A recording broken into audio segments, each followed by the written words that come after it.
Permettez-moi de parler de la deuxième chose. Et ça, c'est quelque chose qui me choque. Écoutez le texte. Le texte dit que Agar va prendre son enfant, va le mettre sous un arbre, et elle va se mettre d'un autre côté, et la Bible dit qu'elle va commencer à pleurer. Je peux vous garantir d'une chose. Les pleurs de Agar venaient de tout son être. Les amis, écoutez-moi. Il y a prier et prier. Surtout nous, dans les églises de réveil, on a tellement appris à prier en français que quand on prie, on n'est pas encore profond. Il y a la prière de la détresse. Bien-aimé, imagine que tu es dans un bus et puis votre bus sort de la route et puis ça commence à aller vers le ravin, mais ce n'est pas une chute libre. C'est le genre où le bus est en train de tomber petit à petit. Tu vas prier ce jour-là comme tu n'as jamais prié. Je vous dis la vérité. À ce moment-là, ça deviendra carrément ce que j'appelle un instinct de survie. Vous comprenez? Bien-aimé, ce type de prière-là, c'est toujours exaucé.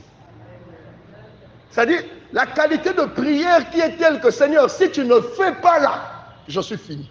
La Bible dit, au jour de la détresse, invoque-moi. Et je vais vous dire une chose, j'ai remarqué une chose, même quand nous souffrons, en fait, nous ne souffrons pas encore.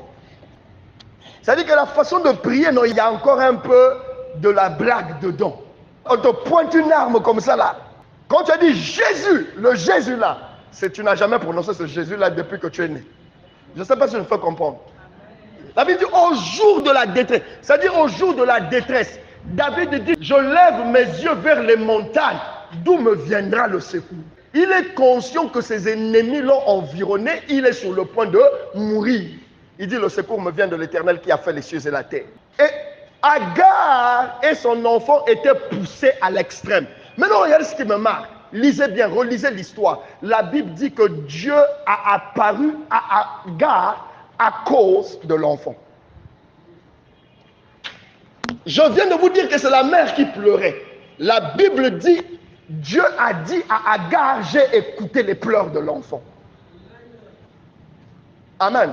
Et j'ai posé la question à Dieu, pourquoi tu ne parles pas plutôt des pleurs de sa mère? Et pourtant, je viens de vous expliquer ici que c'était des pleurs de détresse. Pourquoi? Je vais vous répondre. J'ai vu une femme en Afrique de l'Ouest qui a été guérie du sida.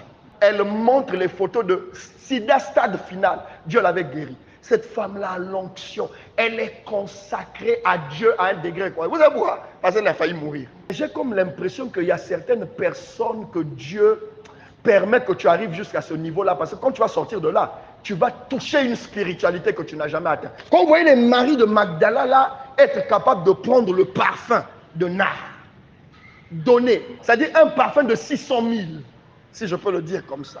Quand vous voyez des femmes atteindre ce niveau-là, c'est-à-dire qu'elles réalisent la boue dans laquelle elle était. C'est-à-dire qu'elle ne mérite pas. Mais Dieu lui dit, je te pardonne.